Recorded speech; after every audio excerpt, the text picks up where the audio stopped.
Is there a course being built by Camp Alexander? I guess you'll just have to wait and watch the episode and find out. Jerk.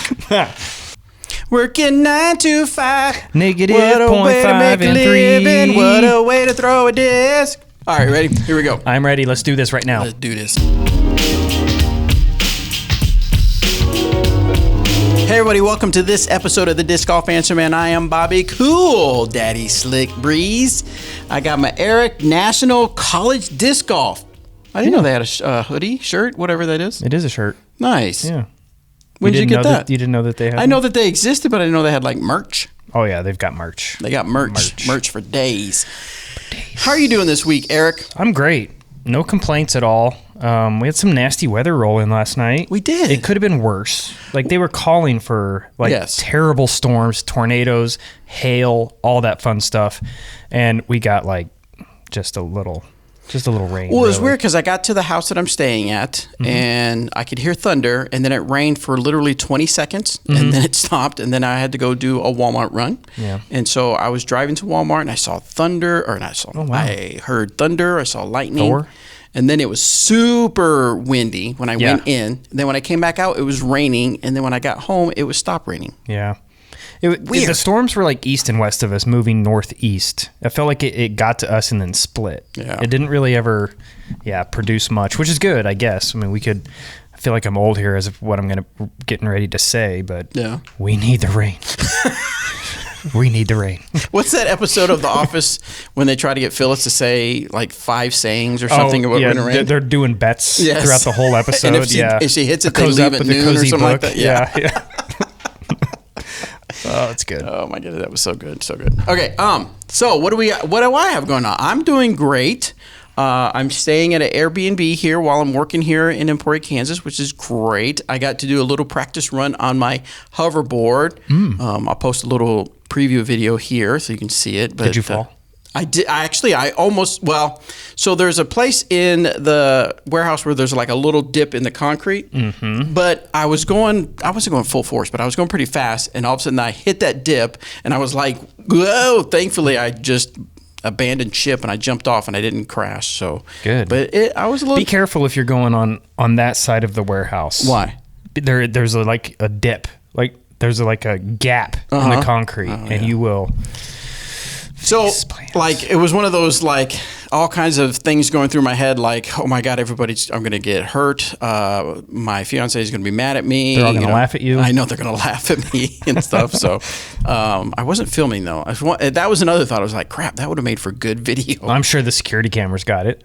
I need to check the security cam. All right, cool. All right, so we have a lot of questions, guys. We do have a website.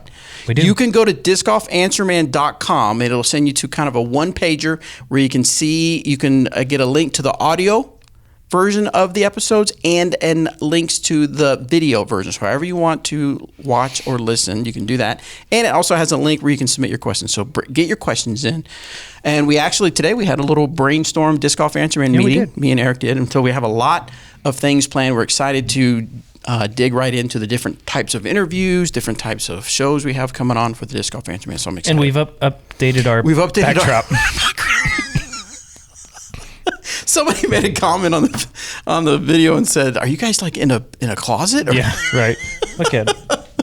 So the story behind that, we were on a little vacation or a getaway. It wasn't even a vacation, really. It was a trade show. Oh, that's right. It was a trade show. I think it was. I don't remember what the trade show was. If it was NRPA or what it was, but we were all there. Yeah. You, me, Rusco. Yeah. I think Janie Rusco. Yes. Allison was there. Yes. I mean, there was the whole crew was there. Right. And we ended up having a day off. It was actually I played a disc golf tournament when I was there too. I played at the Barnett Park. The Florida. I can't remember the name of the event. You have a better memory than I do, that's for sure. Well, I did. And I played with Johnny. It was a good time. But we went to Universal Studios on Monday and had just a fun day, really. And then, somebody had a guy draw a little caricature. Yeah. That was what? Do we remember what year it was? No. I bet it was 2016-ish. Okay. 15 maybe. So a while back. So yeah, it's been a while. So yeah, everything's in the works. We need to get an updated one. Yeah. Oh, okay. Where would we go? Go back to Universal? Anybody out there? You want to draw us? Draw us. Ready? Pose. Ready? Go. Yes. There you go. Okay. Now, send it in. We'll hang it up. Yes, because we got to figure out what we're going to do back here. Yep. It's in the works. We're working on it, so we'll get it. So, all right, let's jump into the questions. Or you want to do the disc first? No, let's do questions. We'll do this in the middle. Okay. All right. So this first one is from Rob Weist of the Mississippi again. Okay. He says, "I'm primarily a right-hand backhand player with a few forehand up shots thrown in occasionally. My forehand game is mostly trash." Wow. Oh. Same. I'm thinking about learning how to throw lefty from the tee pad for some of those tricky holes. What discs would you recommend that I could throw left-handed? That's a great question. Obviously, it kind of depends on what you're throwing right-handed, I guess. Yeah. But I guess I would give you the same advice of a beginner, because you probably haven't thrown a whole lot with your left hand. Now you know techniques with your right. It's similar, right? Yeah. But you're going to not have as much power more than likely unless you're like a lefty domination. What's the word I'm looking for? If you're lefty dominant, right, in life. But I've got a lot of friends like that are lefties, but they throw right-handed for whatever reason. But beginner-friendly discs, anything. We have actually a disc coming out later this year. A couple of them, the Treason and the Motive. Both of those discs are going to be fantastic for beginners, and I think it would fit with this as well, throwing lefty shots. It's kind of like learning the game again, really, when you think about it. So yeah, I think the Motive would be great, which is coming out here in about a month and a half, and then the Treason not too far after that as well. Both of those are going to be fantastic. I will say, throwing a lefty shot versus a forehand shot, it has advantages to both, right? Because the way the disc is coming in, the angles and all of that, you would think it's kind of the same, but it's really not. It just has different angles coming into the green and whatnot. But you get down to where you've got just as much power and consistency with your lefty as you do your righty, then you can really minimize what molds you carry, because you really only need overstable at that point, right? True. So, that's true. Yeah. I'm one of those guys where you mentioned that, like, I write with my right, but if I pick up a football, I throw with my left. Really? But I throw discs with my right. Have you ever thrown a disc with your left? Yeah, and it's not pretty at all. Like a tomahawk or a thumber? Anything. Well, football. Right? I've done I think I could do a forehand. That is weird. That we need this. We need this on video. Yeah. Okay. You throw because lefty forehand to me just seems like. Now it's not as smooth as right. Not that either one are smooth, but it's not as smooth as right hand. But and then I kick with my left. If I kick a ball, I kick with my left. Oh. So isn't it called ambidextrous? Yes. And I was told. Yeah, it is. I was told that by my aunt that I should play the violin, because apparently you can do if you do that. Yeah. So I've tried the guitar. I would just assume that when you're throwing a football, you probably throw both hands. That's what you do. But I was wrong. Yes, you throw it left-handed. Cool. No, I throw it left-handed. I'd like to see that. All right, next one is from Cody. What plastics are you both mouse excited? I think he meant most, but mouse. Maybe mouse excited about coming out. Talk more about the new Tour Series plastic. Well, wow. If we paid Cody, we are not going to pay you, Cody. Before we do that, what plastic are you most excited about? Mouse excited. You have to say it like a mouse. Like in general? Yes, I guess that's what he says. I'll tell you what, I really, really like our Lucid Orbit stuff that we have coming out. We've had a handful of molds in it. We've got a few more coming out. Maybe even a Heist coming out soon. They look and feel amazing. For me, it's those Lucid Orbit discs. Those things are, man, they just look clean. They feel good. They're smooth. Everything about them. So full disclosure, I haven't had a chance to even try or pick up any of the new stuff. Now, I've been walking around and, of course, practice on my hoverboard, but I've felt a few plastics, but I have to get refamiliarized with all the plastics. So I don't know what I'm most excited about. I'm most excited about just getting back to throwing some dynamic discs. Just discs in general. I know, right? All right, so Tour Series. Now, that is a new plastic. Is that a new? This is a new effect, I guess you would say, because it's Lucid plastic, but they're gold metal flake. Okay. So the gold flakes in each one of these discs. I don't know if I can show you guys up close here. Yeah, I hope you can see them. But these are. We went a little. I think we mentioned this last week about why we decided to go a little more uniform with the stamps and the discs this year. But the discs I'm very excited about this year. We've got some bangers actually. Like the Macy Valadias Trespass. Yeah. Trespass has been a staple. It was one of our first molds. It was actually the first mold, driver-wise, that we came out with. Next up, Parker Welk has the Truth coming out. Nice point-and-shoot style of mid-range. It's not the EMAC Truth, so it doesn't have that dump at the end like a lot of them do. It has more of that straight finish. Anybody can throw the Truth, and everybody should throw the Truth. Next up, Zach Melton Maverick. It's a Maverick. It's pretty straight. I noticed the video I did with it, it tended to be a little bit more understable.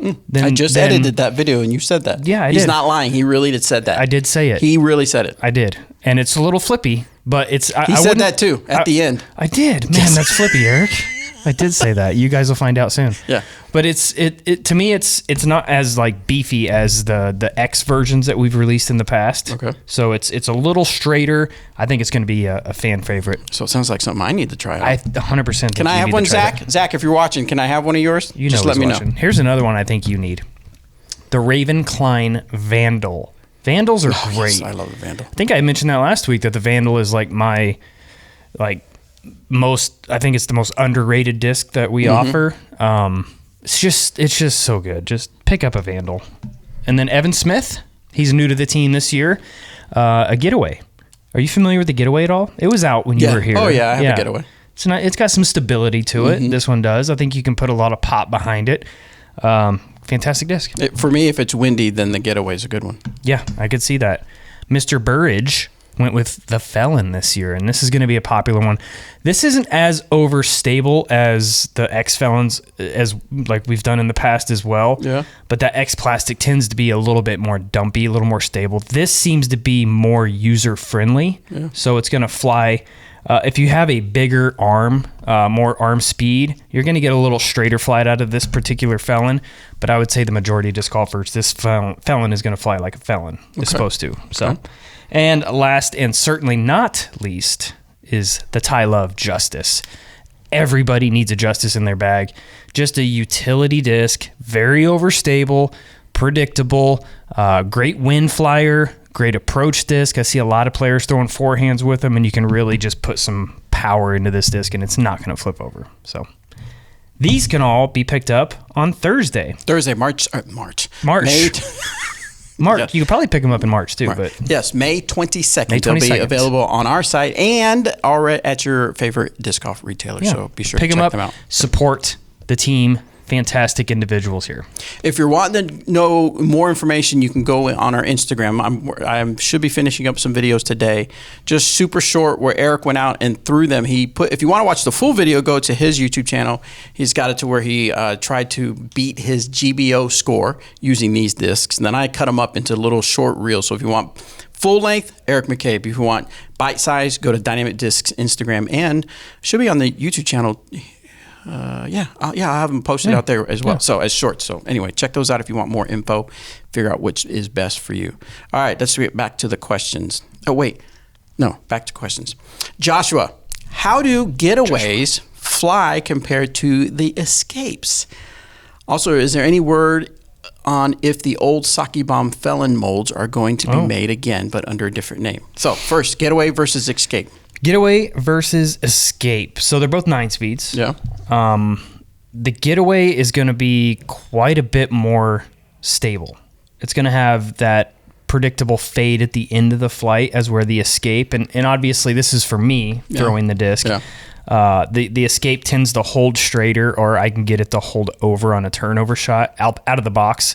And the Getaway it's going to fly relatively straight, but it's always going to have that predictable fade at the end of the flight. So the big difference between the two is going to be stability. And I think Bobby, even throwing these discs, he would notice a difference in stability. Sure. Yeah. I would assume that you get more distance out of the Escape than you do the Getaway, just because of how stable it is. Yeah, the Getaway is not something I'm looking for distance. It's looking for either a good throw in the wind, so it behaves in the wind, or if I just need a short shot. Yeah, makes sense. And now the Escape, I did have I think I still have that. Remember that U.S. flag one that I showed you? Did I have it the other day? Yeah. So that one's a nice beat-in one, and I really like it. Okay, let's go to... He had another question in there. I am so bad, Joshua. The Sockibomb Felon. Yes. I I think he asked this question in the comments as well, and I think I responded to it a little bit. But, I don't know if the plan is right now to release that disc under a different name or what the plan would be for it. I know we do have the General is in works of releasing as just a Supreme General, which I know was a very popular disc. I know you probably don't know much about it, but it was a pretty overstable, fast distance driver. Okay. But I would say more than likely, yes, you will see the Felon, the Supreme Felon at some point, or that Sockibomb version at some point being released under a different name. Okay. All right. Can You Putt says, do either of you still have a disc golf bucket list destination and course that you'd like to go to and play? Eagles Crossing. Oh, I hear so much good things about it. I kind of want. I like to see it for myself. It's pretty. Have you played it? I've never played it. Yeah. But a few years back, myself, AJ Risley, and Doug Bierkus all took a road trip out there and met the owner, and he took us around on golf carts. It was very cold, so we didn't play. But I've seen it in person, and it is pretty spectacular. And it was in the winter too, so I'd like to go out there like right now and see what it's like. Yeah. And get around on it too. Yeah, that could be on my list as well. But I think, man, I've been there before, but I want to go back. So I think that could qualify for what I'm going to say. The Worlds course this year, the Beast, up in Finland. I've been there. I've played the European Open a handful of times. But I would really love to go experience the first World Championship outside of North America. That's going to be crazy. Like yeah. I mean, they're building the hype up behind it, rightfully so, but I'm telling you, this event could change disc golf. Didn't they say that, like, UC said he's predicting like tens of thousands of people to come watch it. Spectators. That's which is crazy. Crazy to think about. But yeah, every year, see, when I was going, back in whatever year, 2011 through 16 or something like that, when I was traveling to Europe to play, they treated the sport then kind of like we are now. Like, basically, I'm saying they're ahead of their time. Right? When we would go there, there'd be spectators everywhere. There'd be families. There'd be kids asking for autographs. And, you know, in the States back then, you wouldn't really get that. It would just be go to an event and play and then go on to the next. Mm-hmm. As where they put it up on like this pedestal, and I mean, it was just so amazing to be a part of that. And I think that would be my bucket list again, to go experience Pro Worlds this year in Finland. That's a good point. It's been, I mean, the last time I went would have been Scandinavian Open. Which one is when? That was in, I don't know the 10 year. or 2011? No, it would have been later than that. Or more recent. It'd have been more recent than that when you went, because we went, remember? Yes, I'm looking it up right now. Yeah, it was like 2013 would be my guess. 2015. 15, okay. And we went, and that was Sweden. We went to Sweden and hung out. Did you you didn't go to Finland, right? I've been twice, so I don't know if I went to Finland on that trip. I went overseas twice. Oh, you did. You did, because it was you and me, Devin Owens, Paige Pierce, that's Sockibomb. right. We all traveled through Finland, running clinics and all of that. Yeah, that was a great trip. I think Robert McCall was with us too. Yes. I would love to go back. Yes, I'd like to go back. Why don't we just go? So let's just book our flight right now. Okay, 10 years. I got a company card. Should we just put it on there? And I'll put it on your tab. Okay. So yeah, it's been 10 years. That would be a cool thing to go back and see what it looks like. I'd like to go to, do they still have the course at Skellefteå? Oh yeah, that's my favorite course of all time. I want to see it. I want to see it. Yeah, I want to go play that again. It's the course that Jonathan and Johannes do most of their videos at. Oh, okay. Well, that makes sense. Yeah. Oh, by the way, he did say, one of you commented like a collab between me and Jonathan, and I saw someone from the Latitude 64 YouTube page. He said, I'm watching. Ooh. We should play. I'm watching We should challenge them. What? To what? Yes. To a doubles match. Me and you versus Jonathan and Johannes. Oh, yeah. Let's do this. Let's do like 9 holes here, 9 holes there. Where you at? You scared? You're scared. Like this video if you want to see that happen. Yeah, I can tell you're scared. Yeah, I can too. Let's see. Next one comes from. Oh no, I want to tell you. Speaking of like going to destinations, now this isn't on my bucket list, but I haven't been in a while. But I'm going to Portland Open. Nice. It used to be the Portland Open. Yep. Now it's the Northwest is it Northwest Championship? It is in the Northwest, so that would make sense. I think it's called Northwest Championship. So I'm headed out there to do a little disc golf adventure, one of the most fun things I liked doing back in the day. So we're going to do a disc golf adventure and then, of course, meet up with some of our players out there and do some disc golf content. So I'm super excited about that. Make sure you follow us on Instagram because, of course, I like to have fun and do stuff out there. You haven't been to an event in... What was the last event you think you went to? Well, no. I went to the disc golf... was it the Disc Golf Pro Tour Industry Conference? That's not a tournament? Well, but they had, right after that was the Las Vegas Open. Oh, the Vegas event? Yes. Okay. So it was right after that, right? It should have been. I think so. But yeah, because it was when I was with Clash. Okay. I traveled with them and I went to the conference and then they had the little... they had some little event there, and then they had people were like, "Yeah, a little event." Anyway, a bunch of players, whatever. That play all the time. No, and then we went to the Vegas. I remember that the Vegas event. Yeah. So was that when it was a Pro Tour event? Then I believe it was still a Pro Tour. I think this is like only the second year it hasn't been. Yeah, and that's when second or third? First met. I had talked to him, I believe, but I had first met Cupcake, and we did a video, and that dude bombs. Yeah, he does throw very far. He bombs. He throws very far and takes forever to putt. Next question comes from Stu.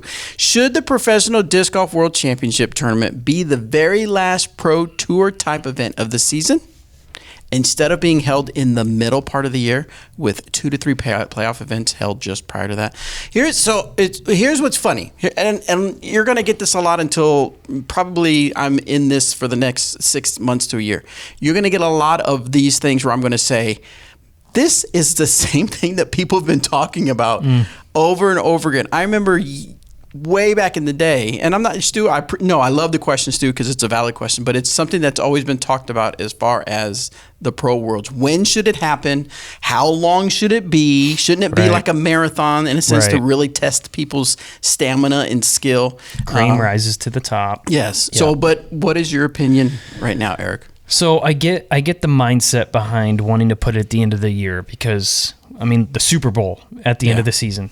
The World Series, end of the season. Right. Stanley Cup, end of the season. However, those are all different team sports, right?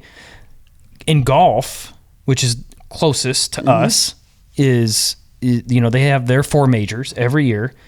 But, I guess you could argue which major is the biggest major. That's kind of in comparison to our World Championships. And to me, this is my opinion, I think it's the Masters. Really? Because it's the one that you always think about. If you ask any player on the PGA Tour, I think that they're going to say, I want to win the Masters. I want to win that green jacket, right? Yeah. When is the Masters held every year? April. Yeah. Like, you got to be on your game. Now, golf is obviously different because their tours are different and there's a couple more dollars involved in the sport. Maybe $2 more. $2 more. That's about it. But not much I don't mind it being in the middle of the year. And I think it goes back to when you would have weekend warriors, right? And maybe Am Worlds being in the middle of summer makes sense because you got a lot of younger kids playing in those events during summer break. So I think that's probably why it at one time was there. I don't know that I would like the World Championships to be at the end of the year because it depends on how long of a season you got. You've got injuries, just wear and tear. I personally don't have a problem with it being somewhere in the middle of the season. You're going to be more open to better weather in the middle of the summer, depending on where the event is held.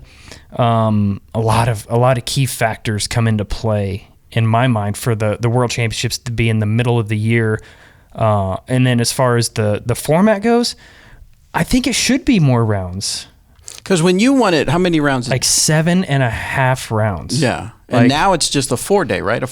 It has been a 4-day. It's been a 5-day. Oh, okay. They've gone back and forth on that. I believe the last Worlds was 4, maybe. I don't remember, honestly. But yeah, I think it should be at least 5 rounds, personally. And have a cut. Have a cut. Like a big cut like that matters, And I would love to see the World Championships go back. And it may be my old school mind thinking, but I'd love to see Final Nines come back. That is a thing that's not. Does anybody do Final Nines anymore? Matter of fact, Junior Worlds this year, there's not even a Final Nine. And I think this may be one of the first years they didn't do that. Hopefully I'm not breaking news right now, but We'll see. I might get in trouble. You're fired. But I mean, there was some, and maybe I'm just old school, and maybe that's just something that back then, when I won my world title, we had a gallery majority of the week. It wasn't crazy, but we did have people constantly following us. But during the final 9, think about how many more of the players that stuck around back then. I'm not saying they're going to stick around this year, because a lot of times I didn't cash, or I'm done with my round, I'm on to the next, right? But I don't know, there's just something about a final 9 showcase that just kind of does it for me, I guess. I don't know what it is, but here we go, course schedule. I'm just curious to see. So mixed doubles is on Saturday. Field events, player check-in. Probably Tuesday. Look like 1, 2, 3, 4. 4.5? Is there a cut? Is that why it says? Because it has 4 pools and then it drops down to 2 pools. I don't know. All right, we'll have to find out more about it. But it looks like there could be a cut. There should be a cut. There should be a cut. So I'm in favor of more rounds. Now, I don't think they need to go back to 7.5 rounds, 8 rounds like we used to do, but I am in favor of at least 5 rounds. Give me 5 rounds just to set the event apart from another event, right? Like Maple Hill. Like, what separates Maple Hill from a world championship if they're going to have just the same 4 rounds? Yeah. Oh, it does say MPO, FBO cut, so there is a cut, and then they play on Sunday. Yeah. Nice, good. All right, so what about, is the sentiment still out there that, like, since some people believe that Worlds is in the middle, I mean, it is in the middle, but some people's sentiment is it shouldn't be in the middle, and then it's not a marathon, it's not, it's not quite the longest tournament. Would you still say that someone in today's climate or time is the person who wins a world champion? Is he legit the world best, or is he the world best that week? I mean, you can say that. You can say that in any singles competition. Yeah, that's true. You know what I mean? Yeah. Who popped off, right? Yeah. And my other argument to not moving it to the end of the year is USDGC, right? Another fantastic major that has so much history. This event that has historically paid players a lot of money. We always looked forward to that event, and you can't not be in Winthrop, Rock Hill in October. Like, to me, it's just. That's a staple that has been there, and it needs to continue to be there. So I love the mid-season World Championships. I agree that it should be longer rounds, because something should set itself apart from other major events or other big events. Mm-hmm. But the whole, as far as my thoughts on, is that person the world champion? It's like all the players are there because they are among the best. Correct. And it just, was it their week? Did they outplay them? Yes, they outplayed them. But even you brought up football. Both teams are at the Super Bowl. They both have what it takes to make it there. It's just sometimes it's their time. Their time to win. So you bring up. Look at this. Years ago, 2015, when we talked about going to Worlds or to Scandinavian Open. Look at this. Back-to-back majors I competed in. The Scandinavian Open and the European Open were back-to-back weeks, and they were both majors, which back then it had to happen that way to get the Americans to be able to stay over there for that long. That's true. Totally get that. It's a little different now, but back-to-back majors is wild to think about. That's crazy. I like to keep them spaced out, like you said. And he said something about 2 to 3 playoff events held just prior to that. What are your thoughts on that? I think is he talking about the Disc Golf Pro Tour playoff events? Because I don't know, the playoff events are fine. They keep retweaking and changing the format for the Disc Golf finale, for the Disc Golf Pro Tour finale. Yeah.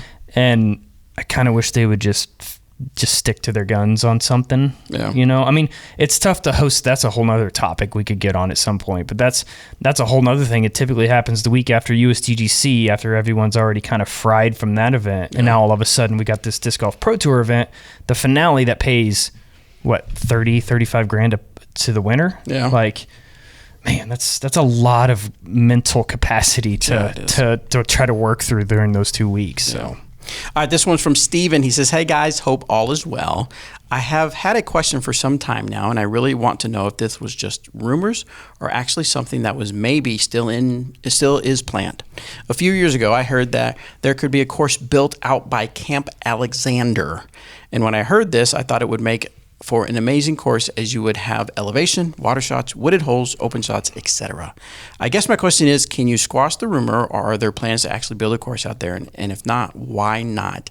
In my opinion, there should be 100 plans to build it. Okay.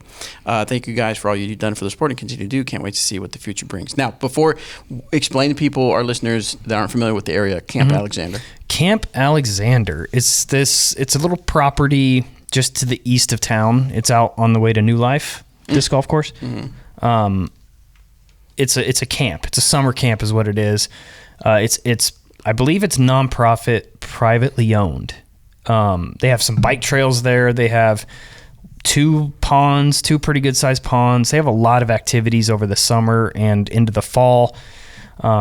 Yes, I did go out there and I did design a pretty sick disc golf course out there years ago. He says just a few, but this was like closer to 10 years ago that I was out there doing my initial walkthroughs and all of that. And they were all for it at the time. Granted, this was like 10 years ago, and maybe I need to revisit that. I think I probably should. I should revisit that. Thank you. What was his name? Steven.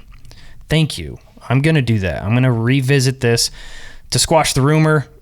There hasn't been any talk about putting a course out there in quite some time. Yeah. The main reason was, like you mentioned, there's a lot of woods out there. So they were all for it, but at the time we had to basically pay for everything, like the maintenance on it, the upkeep, everything. And it was I just didn't have the time at that time, right? So not that I have that time now, but we've got a lot more locals playing disc golf now. If we can get some volunteers out there and if they're still all for putting a course out there, I'm all for putting a course out there. I've been all about it. So thanks for bringing that back up. I'm going to make a note and reach out to the Camp Alexander board and see if we can't get something going. All thanks to you, Stephen. Yeah. Let it go. All right, Kevin has a question. He says, the stamp shouldn't matter over flight, but can a bad stamp, like a busy foil used for a complex design, ruin a disc? Ooh. Well, first of all, you have to define ruin a disc. Ruin. I mean, you have some people that buy a disc just to have it up on their wall. Yeah. Right? Yeah. They collect the discs as part of their collection. And then, like, There's people that buy them and wipe them. That's true. That's true. There are people that buy them. I've never been, of course, again, I'm the guy that plays every now and then, every weekend or not anymore. Not even that. Barely play anything. But I've never had a stamp to where it's like, oh my, What does that mean? I don't know what that means. I've never had a seizure. That's what I'm saying. Okay. So, no, I've never been like getting ready to throw it and go, oh gosh, the reflection. Yeah. So I don't know. I've never experienced. Now I know I've heard from pros where they don't like even someone mentioned on the Trilogy Challenge. The Trilogy Challenge, like, whoa, that's going to be fun to deal with. So I guess I just never dealt with that. Right. I think a lot of it would depend, like for that scenario, a lot of it would depend on where you live, right? Because if you're playing wooded courses all the time, you never see the sun anyway, so you don't get that crazy reflection. But out here, yes, that is a real thing on a putter. Yeah, you can be putting, depending on how you're holding the putter, and if the sun's in the right spot, I mean, you could blind yourself pretty easily, and that's the last thing you want to do is start to see spots when you're trying to putt. But, or go blind. Well, that too. I think it could ruin a disc. I don't know if it would ruin a disc, kind of like you alluded to, but it would definitely keep me from buying it. Maybe, if it's clear or if it's a lot of coverage of foil. Yeah. Like these are fine. I feel like there's not much there. There's not bad on these, but I do believe if it was a lot more foil, then it could definitely hinder somebody from purchasing that disc. Cool. All right. Well, that was the last question, guys. Thank you again for all your questions. We appreciate it. And thank you guys for tuning in to the Disc Golf Answer Man rebooted, renewed improved, whatever you want to call it. Yeah. We have a lot of plans. In fact, the next episode we're going to put out will be an interview with Jackie, our very own Jackie here, who runs events. She's done like local, or smaller events. Local fundraisers all the way up to world championships. Yeah, and she's been doing clinics for people that do tours here. So she has a lot of knowledge to share about running events. So if you happen to listen to this, make sure you send in your questions about running events. We'll see if we can get those questions to her and she can answer that for you. So, all right, guys, have a fantastic day, and hopefully you can get out there this weekend and play a little disc golf.